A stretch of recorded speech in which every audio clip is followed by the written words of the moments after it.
¿no? O el calostraje. Por lo tanto, cuando hablo de estos conceptos, hablamos primero de sensibilidad y especificidad. Y cuando yo hablo de estos dos conceptos, en medicina veterinaria nosotros siempre lo tendemos a asociar a la parte epidemiológica, siempre lo tendemos a asociar a enfermedades, pero también se aplican a técnicas diagnósticas. Por lo tanto, sensibilidad y especificidad son dos parámetros que se evalúan de la misma manera, pero miden dos cosas totalmente opuestas. Sensibilidad es la capacidad que tiene una técnica para detectar, en este caso lo vamos a hacer como vamos a hacer esos test, para detectar los anticuerpos en un animal que tiene inmunidad. Eso es sensibilidad. O, en palabra en español, la capacidad de la técnica para detectar como positivo a un animal que está positivo. Yo digo positivo y positivo, pero depende de lo que yo mido. Porque hay test que me permiten medir si hay infección, hay otros que me permiten medir si hay, incluso me permiten cuantificar algo, o algunos me miden anticuerpos como los que vamos a discutir en estas charlas. Mientras que especificidad es lo contrario, es la capacidad que tiene un test diagnóstico o un test de anticuerpos postvaccinales de detectar un animal como negativo, como un animal realmente negativo, como negativo. En este caso sería un animal que obviamente no logro detectar respuesta serológica o no encuentro anticuerpos frente a lo que yo estoy midiendo. Estos dos valores se miden en porcentaje, que van del 0 a 100%.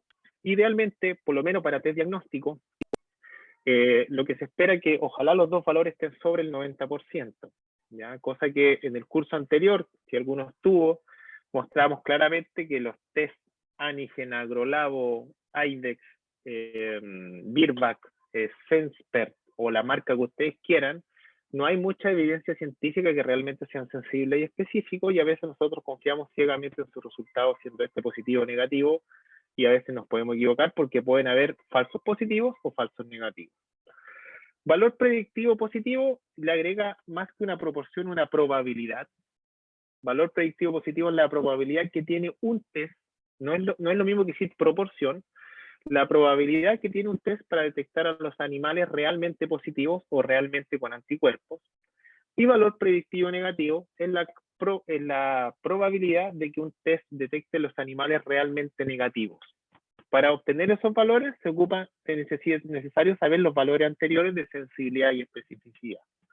Entre mayor valor predictivo positivo tenga o mayor valor predictivo negativo tenga, es mucho mejor el test. Por eso cuando nosotros nos venden los kits comerciales, no los venden con valor predictivo, los venden con sensibilidad y especificidad. Y cuando yo hago proporciones, no es lo mismo que ver que detectó realmente en la probabilidad, porque la probabilidad le da un tema más estadístico, por decirlo así. Y los últimos dos, exactitud y precisión, que aquí vamos a ser un poquito más minuciosos, sobre todo en la exactitud, porque no todos los test de anticuerpos detectan con la misma exactitud una cantidad de anticuerpos. Por lo tanto, exactitud tiene que ver con el grado de manifestar que la capacidad de poder detectar a mayor o menores concentraciones. Y precisión es la capacidad que tiene que si yo un test me da positivo y después yo lo vuelvo a repetir, me debe dar el mismo resultado. Y muchas veces hay instrumentos de medición que no son precisos, y eso uno lo ve a veces en las pesas, o los termómetros, que a veces no son precisos, porque a la segunda medición no da lo mismo. Podemos hacer el ejemplo con estos termómetros, obviamente, que no han, con un año y medio, con tomar la temperatura, si ustedes toman varias veces la temperatura, no en todas da preciso. Y además no tiene ninguna implicancia para la enfermedad porque la mayoría de asintomáticos no tienen fiebre, así que no sirve para nada ese termómetro. Entonces, dentro de ese punto de vista, acá tenemos la mezcla, tenemos los animales que son el diagnóstico de referencia, es decir, es cómo son en real, tenemos los que son positivos o los que son negativos, y cómo nos da la prueba diagnóstica. Por lo tanto, tenemos algunos que son negativos en la realidad, pero la prueba me los da positivos, y esos son los falsos positivos. Tenemos el que la prueba me da como negativo, pero sí son positivos y son los falsos negativos. Y que esto da lo mismo si el test detecta antígeno o el test detecta anticuerpo, como lo que vamos a ver en esta charla, con los test que detectan si realmente la vacuna generó inmunidad o no, o si el animal todavía tiene anticuerpos calostrales o no. Entonces, esto como concepto general de las técnicas. Como conceptos generales también de otro concepto que muchas veces nosotros no los consideramos, que no todos los patógenos tienen la misma capacidad de generar inmunidad, porque el sistema inmune de un individuo competente, es decir, de un sistema inmune que es capaz de generar respuestas, detecta de manera distinta, y además el patógeno tiene mecanismos diferentes para activar o evadir la respuesta inmunológica. Por lo tanto, nosotros en el rubro médico veterinario, y especialmente en animales menores, nosotros obviamente la principal cantidad de vacunas van dirigidas a los antígenos virales y a los antígenos bacterianos. Pero es muy distinto si yo en la vacuna, y lo van a ver con René, yo ocupo un epítope, un apteno o un antígeno que pueda ser de diferente composición, ¿ya? Por ejemplo, las lipoproteínas, el flagelo, que es una proteína, esto es una proteína ya con lípidos, el ARN o el genoma, o un lipopolisacárido, o diferentes estructuras o composiciones de un patógeno pueden generar distintas respuestas inmunológicas. Por lo tanto, también muchas veces depende de eso, de qué es lo que yo voy a detectar. ¿Anticuerpos contra qué?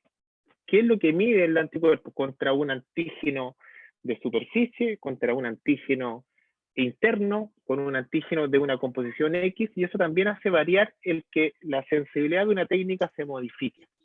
¿Ya?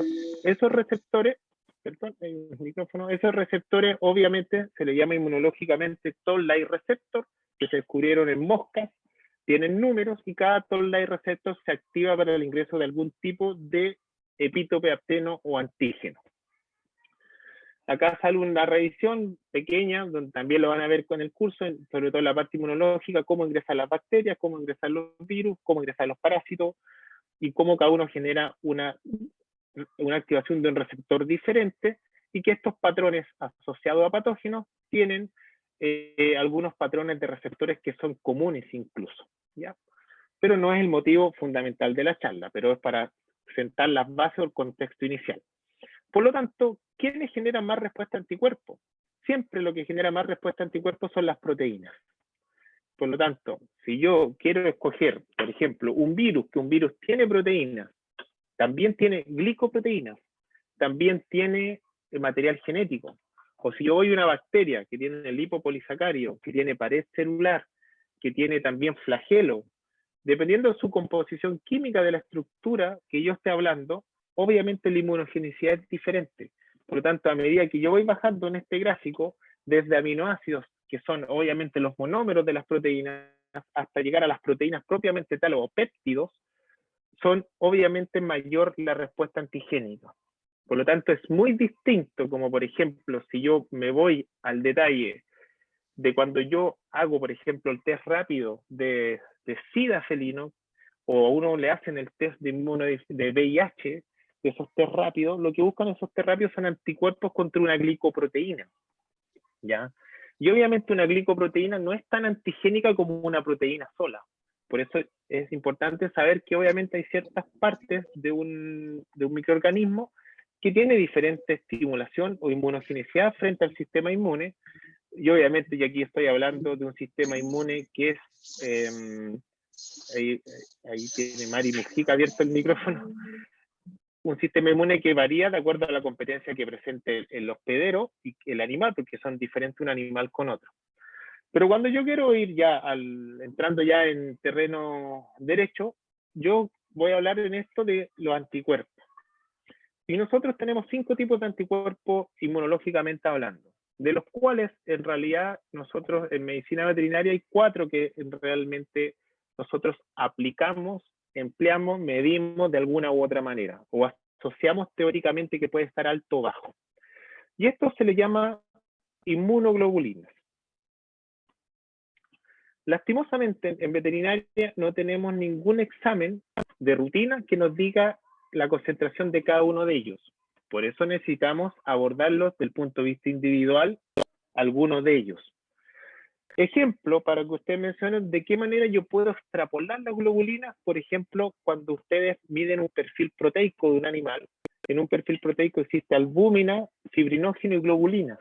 Y dentro de las globulinas están las alfa globulinas, beta globulinas y gamma globulinas. Y dentro de esas gamma globulinas, que es un porcentaje mucho menor, lo comparten estas 5 grandes anticuerpos. Y de estos 5 anticuerpos, los que nosotros revisamos son frecuentemente la inmunoglobulina A, muy importante como inmunidad local o inmunidad de mucosas, que juega un rol importante para la vacuna KC, por ejemplo. Inmunoglobulina E, que juega un rol importante más que como una protección, aunque se están generando vacunas para el tema de la atopía o la hipersensibilidad tipo 1 en los pacientes, donde los cuadros de dermatitis alérgica, alergia alimentaria, o pacientes que son atópicos con una hipersensibilidad genética, tienen una mayor producción de ello. Y la inmunoglobulina G y inmunoglobulina M, que son los que la mayoría de los test de anticuerpos miden. Pero obviamente medir inmunoglobulina M o medir inmunoglobulina G es totalmente diferente en la cinética que tiene el anticuerpo y en el momento en el cual este se sintetiza. Estos son los sistémicos y los que medimos principalmente en sangre. Estos son principalmente de mucosas y estos son principalmente, existe también en la sangre, pero obviamente existen una mayor proporción de ellos en los lugares donde hay mastocitos o los lugares donde hay eosinófilos y que muchas de esas células pueden estar en los tejidos conectivos. Entonces, cuando yo quiero medir anticuerpos, mi primera apreciación antes de medirlo son dos. Quiero medir una respuesta inmune primaria o quiero medir una respuesta inmune más duradera o más de memoria, por decirlo así. Obviamente la finalidad que tiene la inmunidad humoral es generar memoria, pero en una etapa, cuando yo me enfrento frente a un antígeno o frente a una vacunación, por ejemplo, que es lo que vamos a conversar, idealmente en un periodo de 7 a 14 días, ante el primer enfrentamiento frente al antígeno, lo primero que se genera es la inmunoglobulina que se llama inmunoglobulina M. Por lo tanto, por eso cuando los test diagnósticos que ustedes compran de inmunoglobulina M, lo que quieren evaluar es una infección reciente. Por eso, a las mujeres, por ejemplo, cuando quieren saber cuando hay preñez si tienen toxoplasma, durante la gestación les mandan a medir los dos anticuerpos. Porque con la inmunoglobulina M quieren ver si en el momento de la etapa gestacional, que es el primer, segundo, tercer tercio, se infectaron con Toxoplasma gondii. Y también pueden mandar a medir inmunoglobulina G, que es una inmunidad que aparece 17, 21 días después, pero dependiendo del patógeno, dependiendo la efectividad o protectividad de la vacuna, puede ser de por vida. Y cuando uno mide inmunoglobulina G, no necesariamente está midiendo una infección reciente, ni necesariamente está midiendo la producción de anticuerpos de ahora, probablemente es una respuesta más duradera. De ahí está la política que ahora, hablando de la contingencia, que todos estamos con las vacunas 2 o 3, está demostrado científicamente que la mejor vacuna por lo menos Pfizer, ¿ya? Por lo tanto, si tienen 2 Sinovac, vayan por su tercera dosis de Pfizer, porque Sinovac ni con la primera ni con las 2 supera Pfizer en la inmunidad frente a coronavirus o a este beta coronavirus del COVID-19.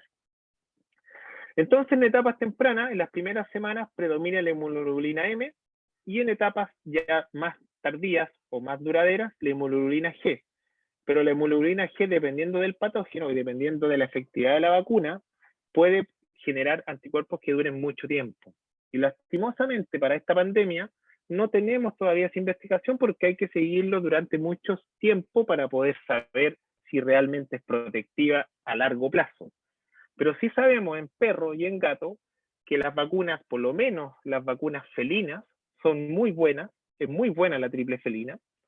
Sabemos que también la vacuna sextuple y octuple son buenas, pero si yo me voy al detalle de algunos, de cada uno de los patógenos que habla la vacuna, para algunos no es tan buena, sobre todo para leptospira.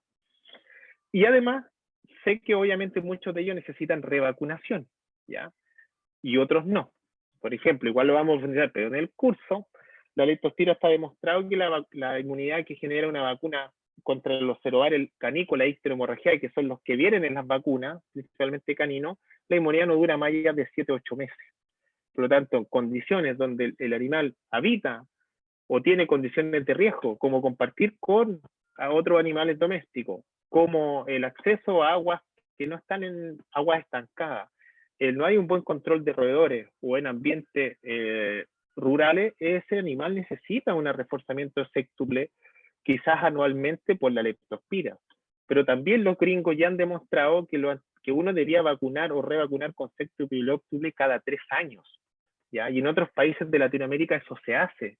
Por ejemplo, vamos a mostrar en el curso lo que hacen los peruanos, los uruguayos, y ellos, por todo los peruanos, cada 3 años recomienda repetirse el tupióxido, pero nosotros no, estamos todavía con la revacunación anual. Claro, alguno podrá discutir un tema comercial, que probablemente redunda mucho más en eso, pero un tema biológico, el título de anticuerpo me va a decir si es necesario revacunar o no, pero como no lo midió, vacunamos igual. Test de diagnóstico indirecto. ¿Cuáles test de diagnóstico indirecto existen? Son indirectos cualquier test que yo ocupe para medir serología. Y para medir serología, inmunoglobulina M o inmunoglobulina G. Dependiendo del patógeno, dependiendo del ciclo biológico, dependiendo de lo que yo quiero detectar. O sea, si pongo el ejemplo, si yo quiero saber si estoy ingresando al país un animal positivo en enfermedad, idealmente inmunoglobulina G. Pero si quiero saber si estoy ingresando un animal que está activo con la enfermedad, idealmente inmunoglobulina M. ¿Ya? Por lo tanto, eso hay que cuestionárselo al momento de comprar el test, y más que quedarse con la idea que voy a buscar si tiene anticuerpos, ¿ya? Porque me pueden salir muchos animales inmunoglobulina M negativos, pero la G positiva, y eso indica que a lo mejor se infectó hacia atrás. Igual es riesgo dependiendo de la patología, o ingresarlo, o no ingresarlo, y ahora vamos a ver con los títulos cuáles se vacunan y cuáles no. Entonces esas técnicas, muchas uno las puede englobar en estas 4 grupos. Fijación de complemento, que tiene que ver con principalmente porque muchos anticuerpos fijan este sistema de complemento formado por estas proteínas que se van escindiendo en forma catalítica, que es un mecanismo de detección de patógenos en sangre, que nosotros en el pregrado cuando nos hablaban de esto era como cuando nos hablaban de los factores de coagulación, eran puros números, pero nadie lo explicaba bien para entender qué hacía este sistema. Precipitación en gel de agar o inmunodifusión, que en algunas enfermedades de animales mayores todavía se ocupa, incluso en algunas todavía hasta técnica de diagnóstico oficial, que se hace en un gel de agarosa y que se hace con suero y con un antígeno. Necesito obviamente tener un precipitado del antígeno. En animales menores, por lo menos que yo tenga entendido, nadie me ocupa como técnica de diagnóstico a esta. Inhibición de hemoaglutinación, que también es una técnica que se basa en el uso de eritrocitos, el uso de suero, y ver a través de la reacción que tienen los anticuerpos con el eritrocito, lisándolos o no lisándoles, si hay anticuerpo o no. La ventaja de esta técnica sin duda es que me entrega títulos, pero la desventaja que para poder hacer esta técnica tengo que hacerlo con un patógeno que aglutine eritrocitos, y no todos los patógenos de medicina veterinaria menor aglutinan eritrocitos. Por nombrar algunos, solamente los virus influenza, por ejemplo, algunos paramyxovirus, o incluso el parvovirus canino, o los parvovirus hemaglutinan también. Por lo tanto, la mayoría de los test que utilizan, o la mayoría de test comerciales, utilizan el sistema ELISA. Y el sistema ELISA, claro, uno va al ELISA que le pasaron en pregrado, se demora un día, hay que tener alguien que pueda medir la densidad óptica, hay que tener pipeta, hay que tener un laboratorio con las condiciones. Por lo tanto, un ELISA en algunos laboratorios se sigue realizando como servicio. Por lo tanto, el sistema se dio cuenta que obviamente el fundamento del ELISA es súper bueno, pero se dio cuenta que en la práctica o lo diario es muy engorroso porque necesita muchas cosas. ¿Cómo se hace un ELISA en realidad? ¿O cómo se hace el ELISA que después se ha ido modificando con ELISA modificados, como el inmunocon con el peine que vamos a ver al final?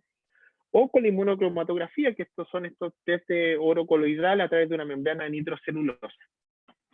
Pero antes de ver esos 3, quise poner este detalle obtenido de un paper que es súper relevante, y que muchas veces la sensibilidad de una técnica para medir anticuerpos no necesariamente va asociado a la marca, no necesariamente solamente va asociado si es G o M, va asociado a la sensibilidad de la técnica de cuánto anticuerpo detecta, porque el anticuerpo es una proteína.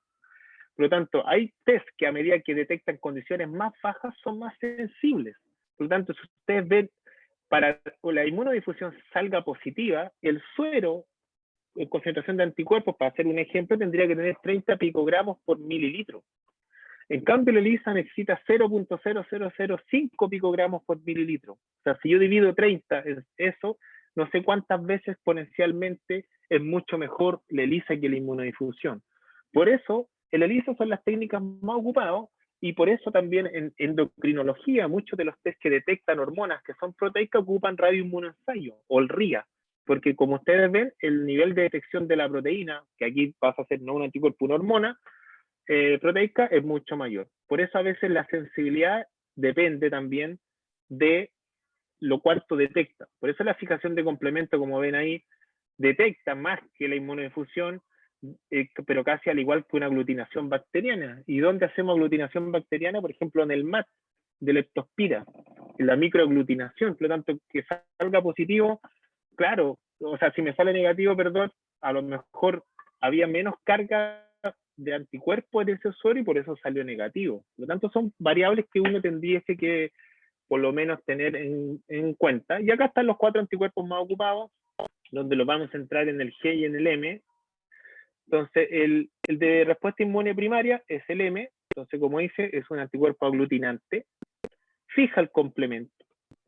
Precipita y neutraliza. Cuando algo precipita, significa que yo cuando enfrento un anticuerpo con un antígeno, va a precipitar, que es lo que pasa cuando hacen esas reacciones de cross-match o esas reacciones para ver si se puede haber complementaría para la transfusión sanguínea. ¿Cuánto tiempo se demora en producir el máximo pic de anticuerpos? 5 a 14 días. Entonces, si uno lo ve desde ese punto de vista, por eso 14 a 21 días de booster no es un número al azar, porque depende de la mecánica de la formación de anticuerpos del sistema inmunológico.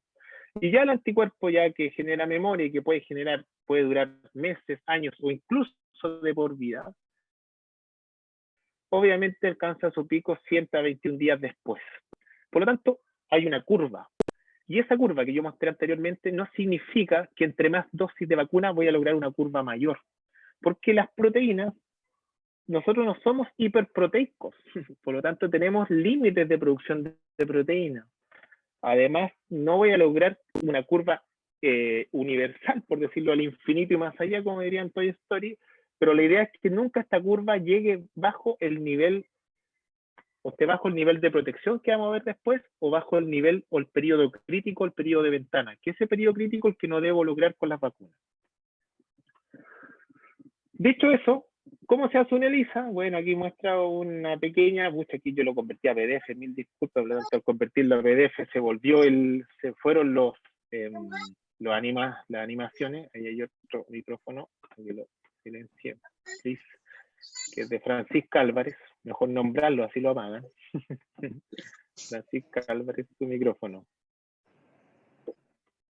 Ahí, gracias.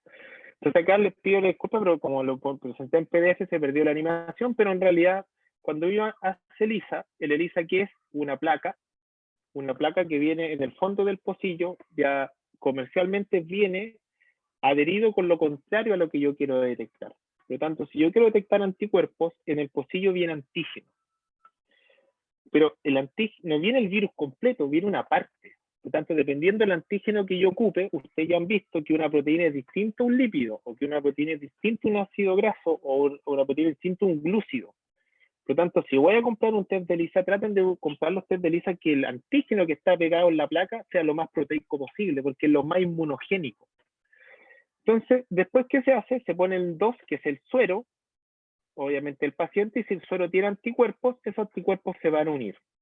Y existen ELISAs directos que ocupan un solo anticuerpo, y existen ELISAs indirectos, como sale el dibujito, que ocupan un antianticuerpo, aunque suene como medio enredado, es un anticuerpo contra este anticuerpo primario, independiente cuál sea de los dos, si es directo con solamente el 1 y el 2, o si es indirecto con el 1, 2 y 3, para saber que es positivo, utilizan una enzima, esa enzima se le provee un sustrato y da un cambio de color. Por lo tanto, cuando uno ve ELISA, las placas de ELISA, aquí muestra el paso a paso, la esferita es lo que viene pegado abajo, agrego el suero del bicho, si es directo termina hasta ahí, si es indirecto agrego un segundo anticuerpo que viene marcado con una enzima, le agrego sustrato a la enzima al haber un sustrato se cataliza y cambia de coloración, y de acuerdo a la coloración yo tengo la certeza que puede ser positivo, pero tengo que medir la densidad óptica de esa solución líquida y hay que mirar el test para que me diga sobre qué densidad es positivo o negativo. Por lo tanto, entre esto tan engorroso que una placa y que vale muy cara, porque una ELISA vale alrededor de 500.000 pesos, o en algunos casos para algún patógeno vale $1.000, pero detectan 96, pero nadie manda 96 muestras al mismo tiempo, a no ser que sean animales de producción. Por lo tanto, por eso la ELISA se ocupa más para animales de producción.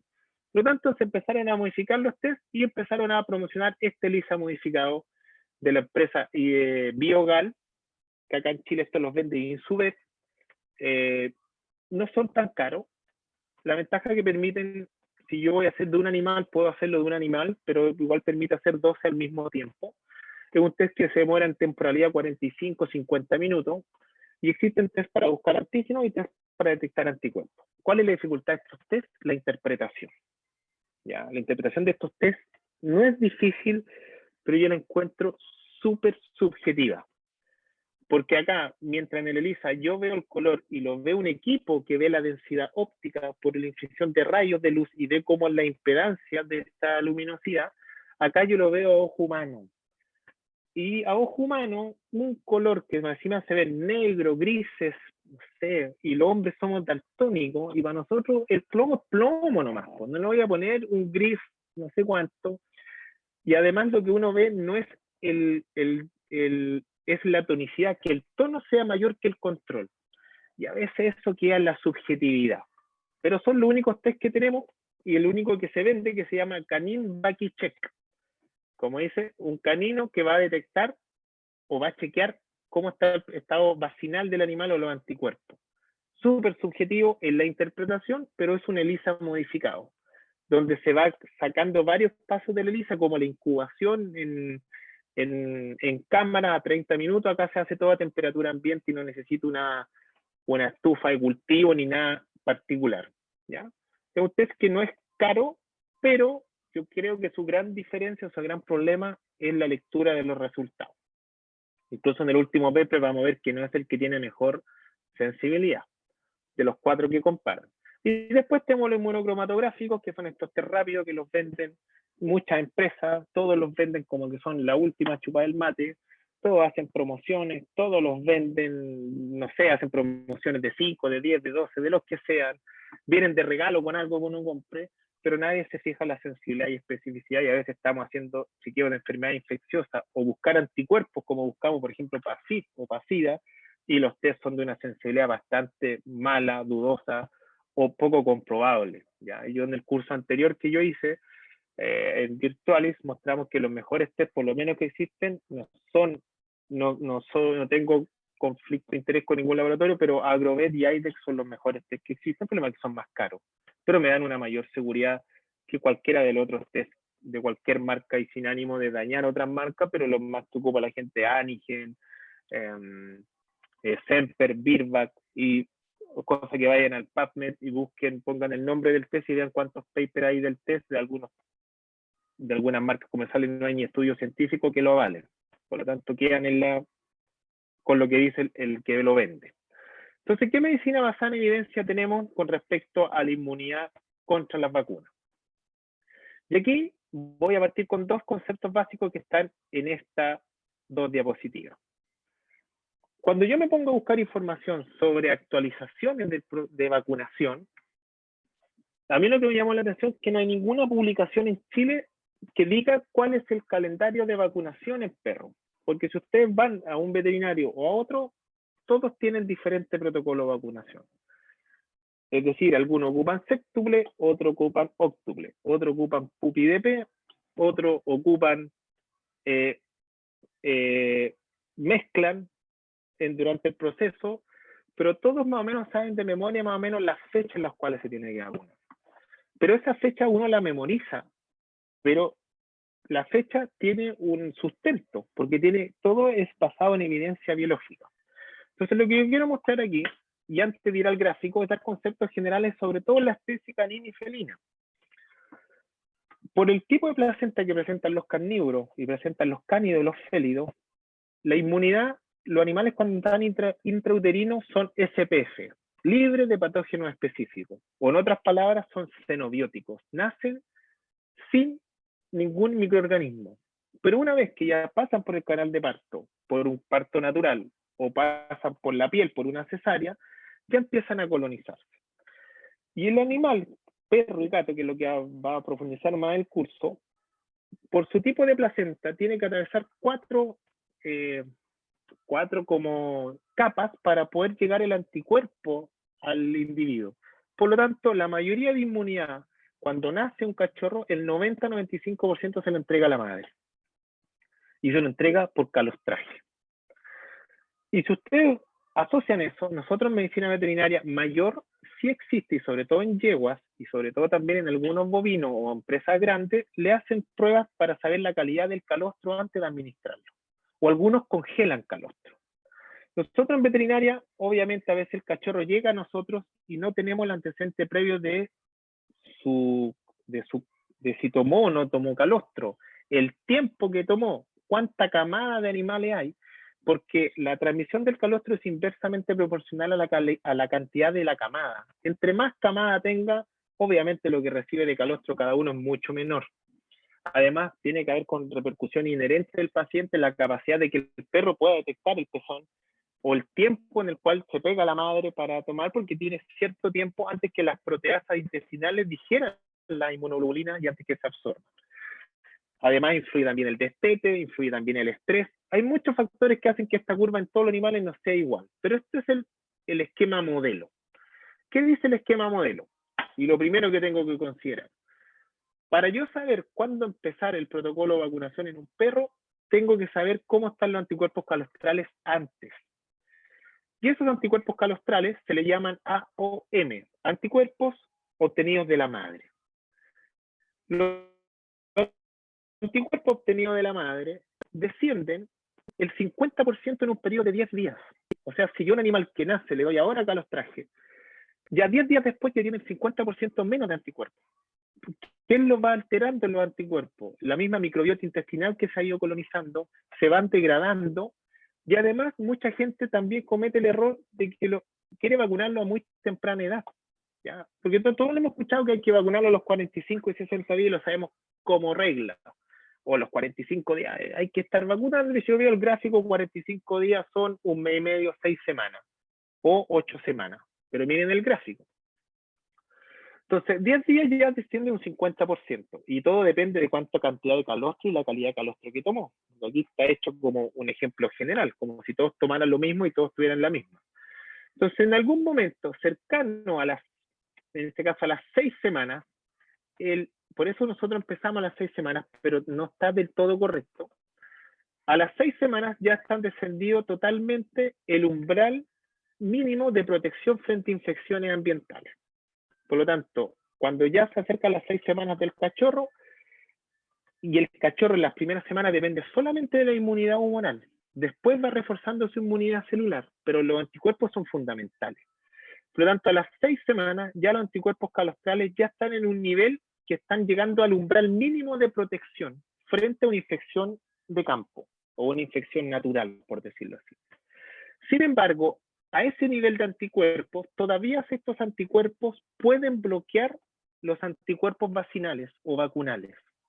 Por lo tanto, cuando yo vacuno a un perro a los 45 días, puedo cometer el error y que me puedo dar cuenta que a lo mejor la vacuna no lo va a proteger de buena manera porque todavía tiene un umbral de protección de los anticuerpos calostrales. Recién cuando el umbral desciende hasta el umbral donde ya los anticuerpos no neutralizan los anticuerpos vacinales, es alrededor de las 9 semanas. En algunos textos hasta dicen 10 semanas. Por lo tanto, ¿qué hacemos todos? Vacunamos en esta ventanita. 6 a 8 semanas con la pupi o con la que sea. Pero en ese periodo todavía existe el riesgo que si el animal tomó muy buen calostraje, todo lo que yo le administre en la vacuna lo van a inhibir los anticuerpos calostrales y no voy a lograr una inmunidad vacinal correcta, que es lo que yo quiero lograr. Por lo tanto, este periodo en el cual en este periodo entre los dos umbrales se llama el periodo crítico o el periodo ventana. Y este periodo ventana yo tengo que saber cuándo ocurre en las semanas del cachorro y ahí empezar el protocolo de vacunación. ¿Cuándo se empieza el protocolo de vacunación? Cuando los anticuerpos están tan bajos que no neutralizan los anticuerpos de la vacuna.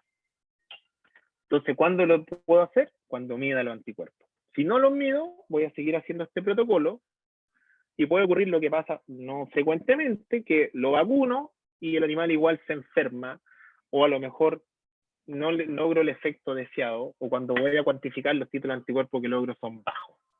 ¿Ya? ¿Se entiende? Ese amarillo, entonces, todo eso es el periodo crítico.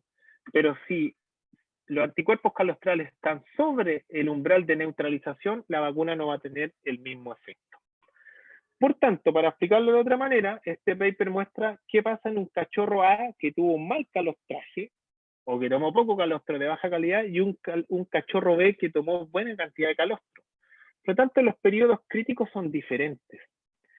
Y el periodo crítico final, por decirlo así, y que lo describe la literatura, son las 16 semanas. Porque a las 16 semanas de vida, ya que son aproximadamente 4 meses, el cachorro, ya su sistema inmune es inmunocompetente. O sea, ya puede defenderse, en muchos casos, ya por la respuesta que va a generar su propio sistema inmune. Antes de eso no son inmunocompetentes, por eso los tenemos que vacunar a una edad tan temprana. Pero hay que tener en cuenta, en cada cachorro el periodo de ventana es diferente y para saberlo tengo que medir el título anticuerpo. ¿Ya? Y eso es lo que debería hacer tanto en perros como en gatos y en animales mayores también. ¿Ya? Aunque en animales mayores es diferente, porque los que son dueños de animales mayores vacunan cuando hay brote nomás. Piensan que la vacuna es un tratamiento. Hay brote de Clostridium y ahí recién empiezan a vacunar a todas las ovejas. Hay carbúnculo y ahí empiezan a pinchar. Nosotros no, tenemos que tener un rol más preventivo. Y ahí obviamente es complejo. Como paper, hay varios, pero me llamó la atención que yo puse protocolo de vacunación en español y en inglés, puse Chile, no hay nada publicado. Incluso los peruanos y los uruguayos y los argentinos tienen papers actualizados donde actualizan a sus veterinarios sobre el calendario de vacunación en el país.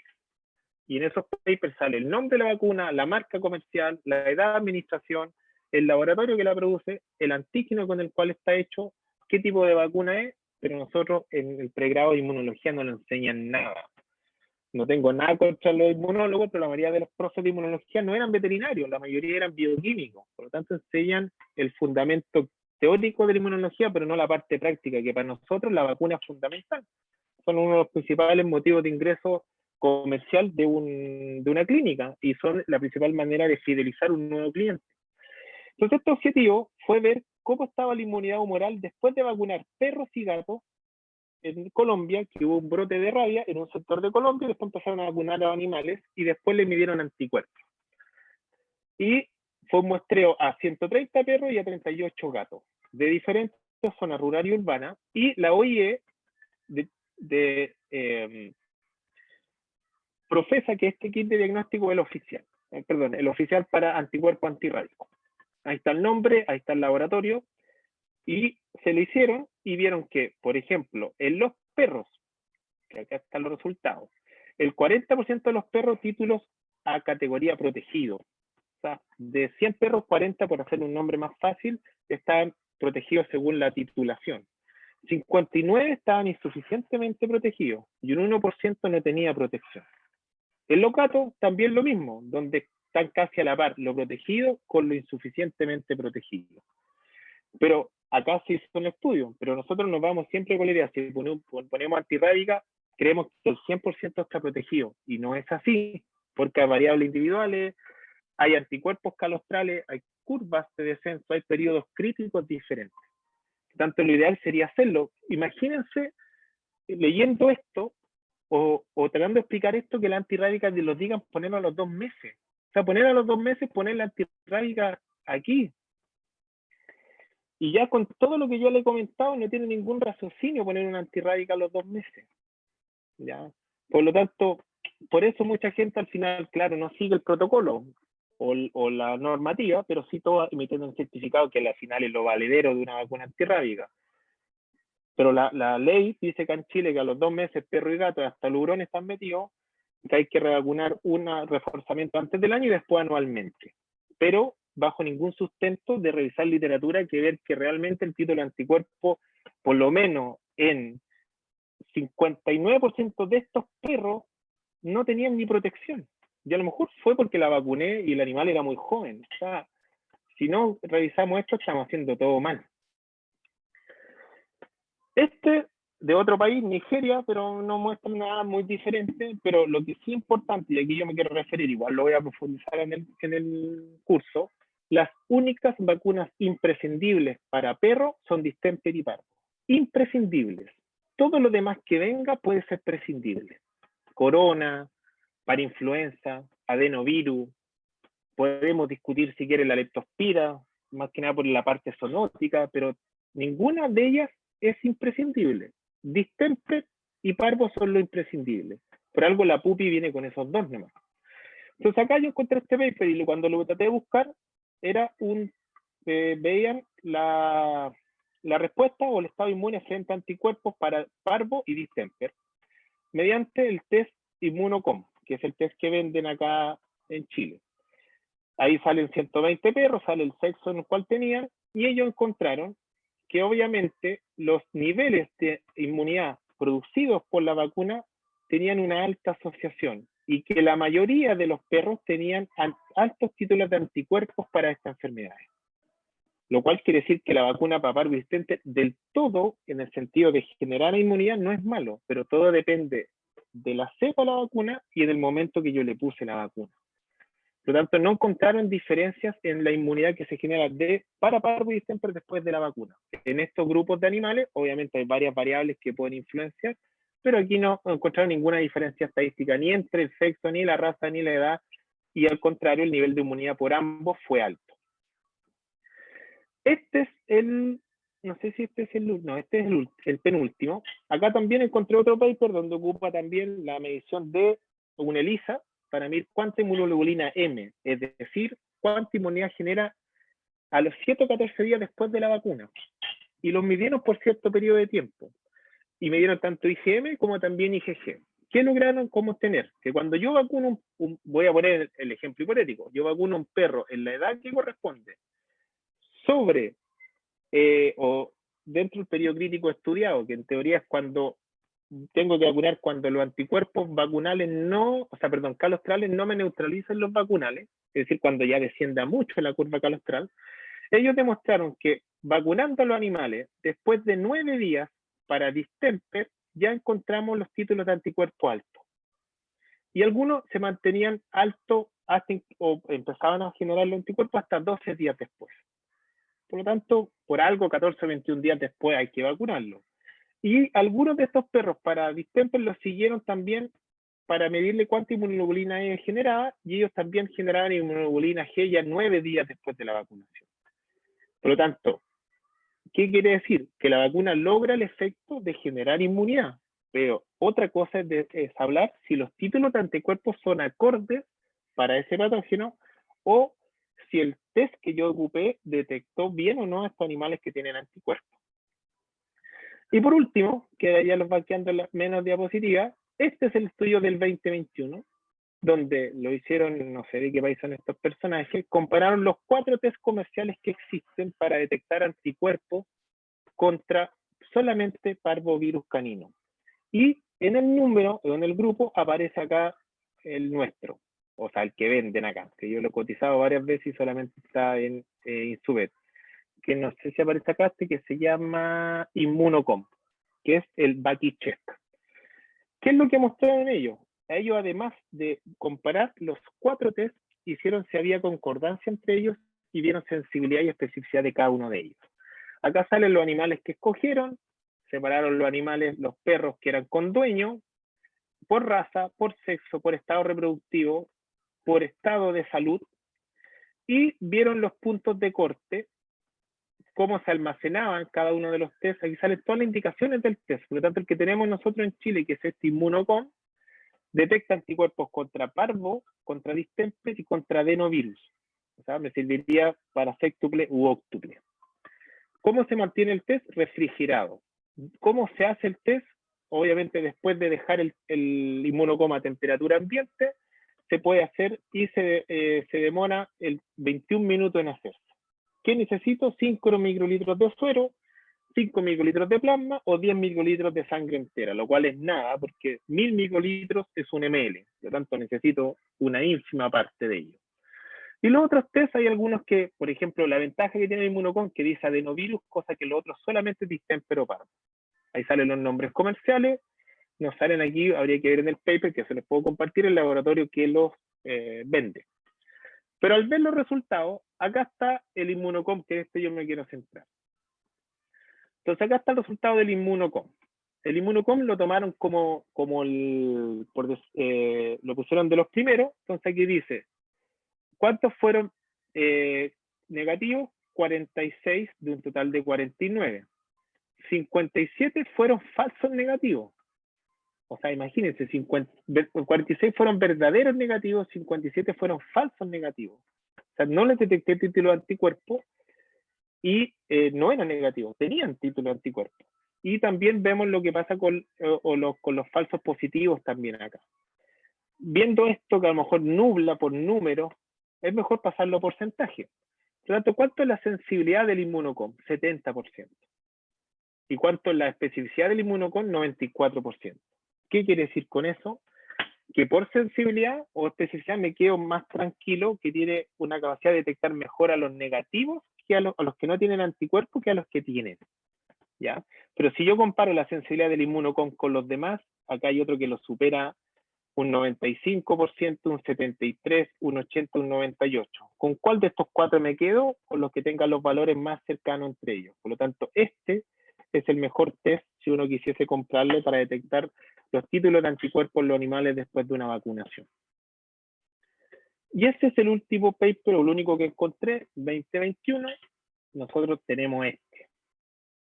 Por lo tanto, obviamente, si yo compro este test, en un 70% de los pacientes voy a poder detectarle anticuerpos a los que tienen anticuerpos, y en un 30% puede darme un falso negativo, y lo cual no es idóneo para este test. Pero el 94% de eso me va a entregar un resultado que, si no tiene título de anticuerpo, tengo una mayor, ¿cómo podría ser? Una mayor certeza que probablemente no tenía título de anticuerpo. Pero yo lo que necesito es el nivel, porque necesito que tenga buena sensibilidad. Porque yo quiero que me diga si tiene o no tiene título de anticuerpo para saber cuándo empiezo el protocolo de vacunación. No me sirve la especificidad para el uso que yo quiero práctico del test. Así que eso es lo que quería comentar. Gracias totales. Ahí está mi correo. Y ahora voy a proceder a leer el chat. O no sé si Nicolás lo lee o lo leo yo las preguntas. Si es que había alguna. Bueno, muchas gracias, doctor Troncoso, por su charla. Si gusta, ¿puedo proceder yo a leer las preguntas? Ya, pues, ya estimamos. Mira, bueno, primera amigo. pregunta acá tenemos a Lore Villalobos, que le dice: buenas tardes, doctor. ¿En qué momento se recomienda comenzar con el calendario en cachorros que nunca recibieron calostro? Por ejemplo, la madre que falleció en la cirugía de cesárea. ¿En qué momento comenzar con el calendario cachorro que nunca recibieron calostro? Pucha, buena pregunta. Si yo lo veo desde el punto de vista teórico, debiese partir por lo menos, bueno, la inmunocompetencia comienza a las 16 semanas. O sea, antes de eso tengo que administrar una vacuna, más aún si el cachorro no recibió calostro. Pero la única forma de saberlo es cuantificando el título. O sea, basado en eso, yo partiría por lo menos lo antes posible. Y antes posible, creo que yo partiría por lo menos a las 6 semanas. Podría anticiparme, pero podría decirle 4, 2 semanas, pero depende del título de anticuerpo. Pero que tengo que partir antes, lo tengo que partir antes, porque si tengo la certeza que no tomó calostro, no tiene nada que lo proteja durante las primeras, por lo menos, 8 a 10 semanas de vida. Por lo tanto, casi tendría que ser un perro burbuja que tendría que tenerlo aislado de todos los factores medioambientales. Pero el título de anticuerpo me lo dice. ¿Ya? Y el test, vuelvo a repetir, no es caro. No es caro, porque son 12 determinaciones. Pero sí es difícil convencer a una persona que siga un protocolo de vacunación al día o de desparasitación. Más difícil es hacerle invertir en un test serológico que me va a decir si tiene o no tiene anticuerpos. Yo creo que a lo mejor probablemente el uso más práctico de esto es para los que vienen de criadero a veces, porque siempre en criadero lo pasan un carnet que se viene vacunado, pero con cuánta título, cuánto calostro tomó, y muchos de esos animales a veces no vienen con una buena inmunidad de base. No le puedo decir la fecha exacta, pero yo creo que tiene que ser antes de las 8 semanas y partir antes, porque no tiene inmunidad que lo defienda en las primeras semanas de vida. Perfecto. Bueno, acá otra pregunta. Su Aguilar pregunta: doctor, ¿a qué edad recomienda vacunar contra la rabia? En Chile hay una diferencia abismante con otros países. Por lo menos nosotros somos libres de rabia canina y seguimos manteniendo ese estatus. Obviamente sigue habiendo rabia por quiróptero, la variante 4 asociada a murciélago. El protocolo nos dice desde los 2 meses. Cuando teníamos la Fuensalida Palacio, se vacunaba a los 6 meses. Pero también redunda lo mismo que ya la charla, depende del título. Y a veces también no solamente depende del título, también depende de las condiciones epidemiológicas.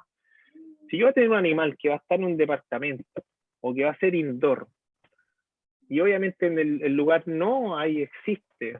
Es decir, claro, usted dirá indoor no debería tener riesgo, pero hay muchas colonias de murciélago en departamento, incluso uno de los casos conocidos fue en Santiago cuando había colonias. Yo recomendaría por lo menos vacunarlo. Mucha gente lo hace a los 4 meses, cuando termina el reforzamiento de la sextuple y octuple. Y lo hace después de los 4 meses porque ahí está la inmunocompetencia ya también del cachorro. Y por lo tanto ahí va a generar una mejor inmunidad y no va a haber interferencia con anticuerpos calostrales. Yo recomendaría vacunar desde los 4 meses en adelante y me da una mayor seguridad de que no se bloquee con los anticuerpos calostrales porque no los medí. Ok, vamos ahora con la última pregunta que hay acá en el chat. Viene siendo de Eduardo Sáez, que pregunta: Doc, si uno comenzara el calendario de vacunación en perros a las 9 semanas, ¿recomendaría comenzar con pupi de P o la sextuple podría ser una opción? Cuando siempre se hace esa pregunta, bueno, a veces ahora ya en la actualidad con la demanda veterinaria no hay ni vacuna ya, la que tenga a mano, pero si usted me pregunta, creo que pupi de P no quiero decir que es mejor que sextuple, pero los imprescindibles son parvo y distemper, sin duda. La sextuple me agrega la parainfluenza de la traqueobronquitis, me agrega la adenovirus de la hepatitis, pero no hay casos de hepatitis canina diagnosticada con el año 80 en Chile. O a lo mejor uno ha tenido sospecha, pero como no llega a diagnóstico definitivo. Pero si el animal vive en un ambiente donde existe, sobre todo en ambientes rurales, no urbanos, yo me voy por la sextuple o por la leptospira. Porque igual se puede infectar a la leptospira y no va a tener la defensa para poder generar anticuerpos. Por lo tanto, todo depende de la situación ambiental del paciente. Si es un cachorro y que no vive en ambientes rurales, sino que urbano, en condiciones indoor, yo creo que con la pupi es suficiente. Pero también la sextuple no es mala alternativa, pero yo hago ese raciocinio. Pero las dos, lo que importa es que me protejan contra parvo y distemper. Para los demás, da lo mismo. O sea, no quiero decir que no hay que ponerla, pero es raro que un animal se muera por traqueobronquitis o por hepatitis canina, siendo que igual el adenovirus tipo 1 genera inmunidad cruzada con el otro, pero en ese caso yo lo dejaría a las condiciones del paciente. Ok, no sé si es que alguien más tiene alguna pregunta para ir cerrando ya con el tema de las preguntas. Sí, abajo parece que Stephanie. Hay una acá, Stephanie Holguín, vamos a leer eso entonces.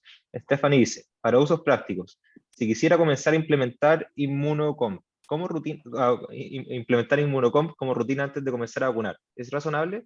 Por ejemplo, en caso de perros callejeros que tienden a llegar a consulta para primera vacuna y se realizan cuarentena, si me salen anticuerpos negativos, ¿a los cuántos se podría vacunar en términos de lectura del test para protocolo? Sí, entiendo la pregunta. Claro, si lo quiere ocupar, el inmunocomp para detectar antes la vacuna es lo que se trata de procesar, es lo que se trata de, lo que traté de generar tratar de generar como un cambio de paradigma, que es difícil, sería lo ideal. Pero que llegan con la primera vacuna y hacen cuarentena y sale negativo, todo depende de qué es lo que yo medí. Porque si yo le medí inmunoglobulina G o inmunoglobulina M, si yo le mido inmunoglobulina M y no tiene título de anticuerpo, puedo vacunar al tiro. Porque significa que no está infectado o no está generando anticuerpos que puedan neutralizar lo que yo vaya a administrar con la vacuna. Pero si sale a inmunoglobulina G negativo, ahí es muy importante el título, ¿ya? Porque la inmunoglobulina G es una inmunidad que es más duradera. Y esa es la que va disminuyendo, porque la M tiene una curva que es así, es rápida, ¿ya?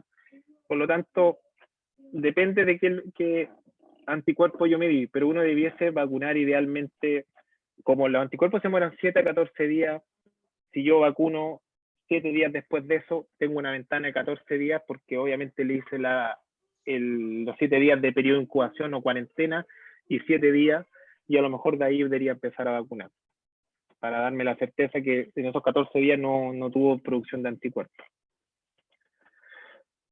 ¿Alguna contradicción de vacunas séptuple y óctuple? no he encontrado estudios que digan que hay una contraindicación, pero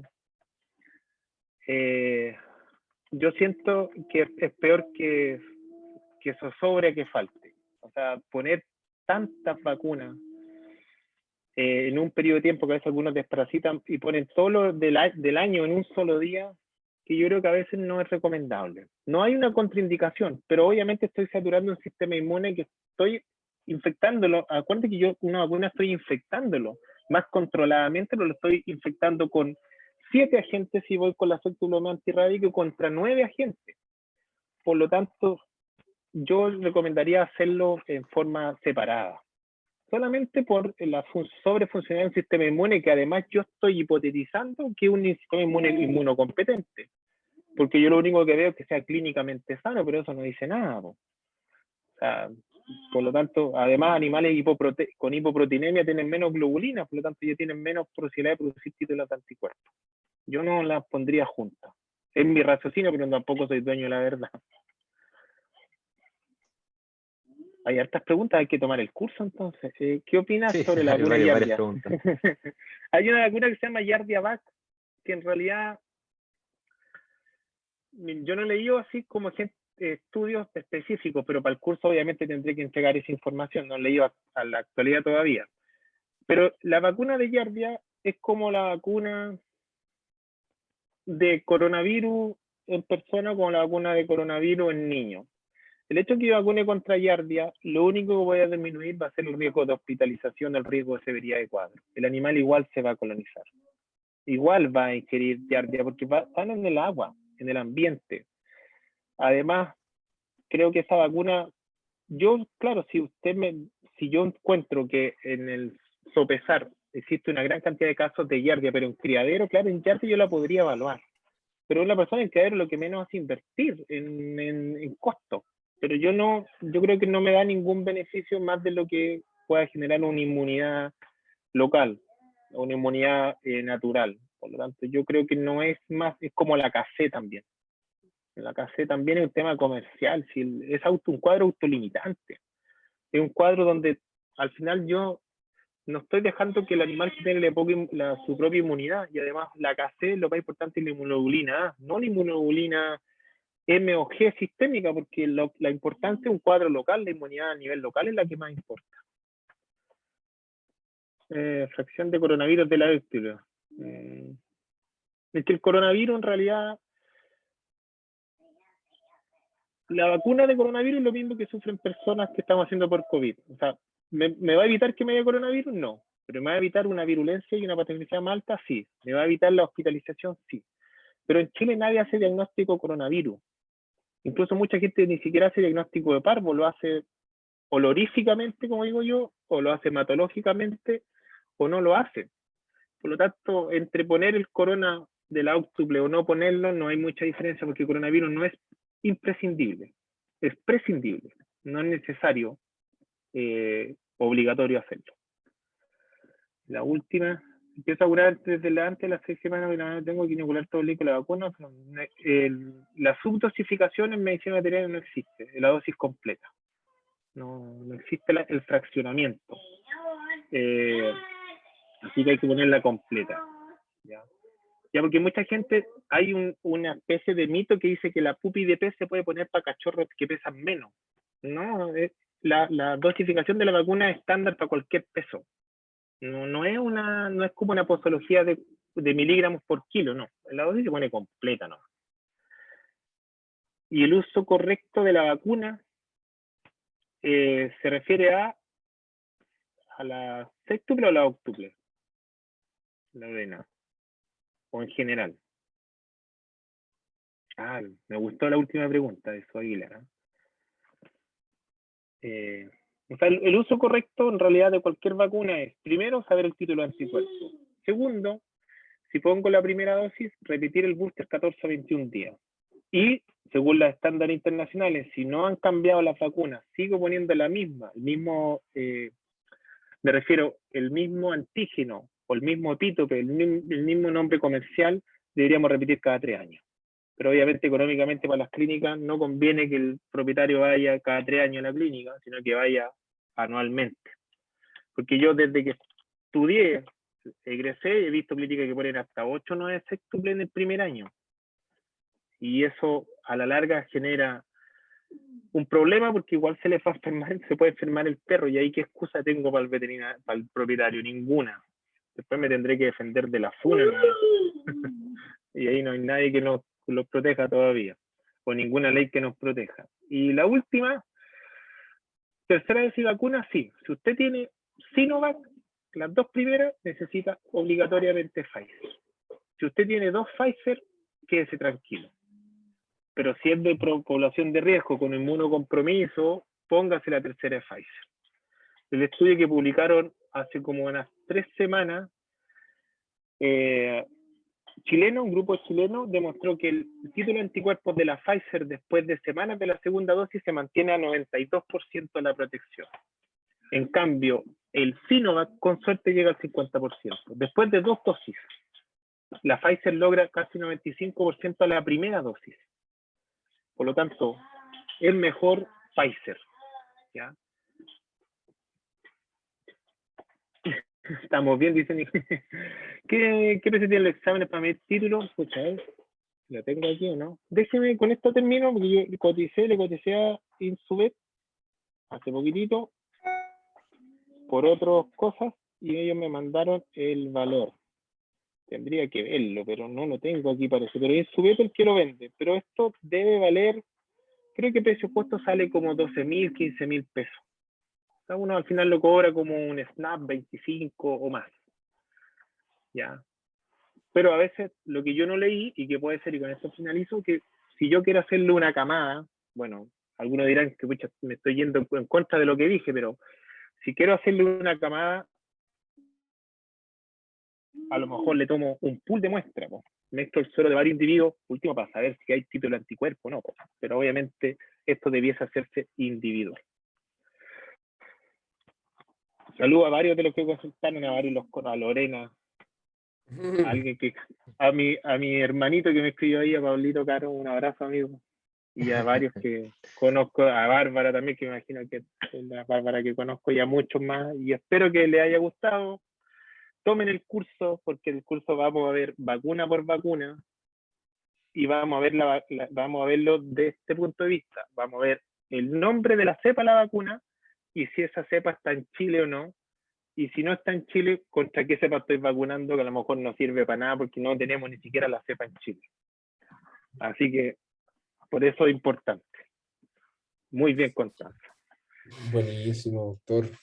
Muchas gracias. La verdad es que, bueno, parte un poco de también estos seminarios es las dudas, las consultas, porque eso también se traduce en que hay una búsqueda más allá, ¿cierto?, de conocimiento y de buscar responder quizás más inquietudes, y justamente yo creo que la invitación al curso antes de hacer la beca. Recuerden que ahora vamos a sortear una beca para el curso.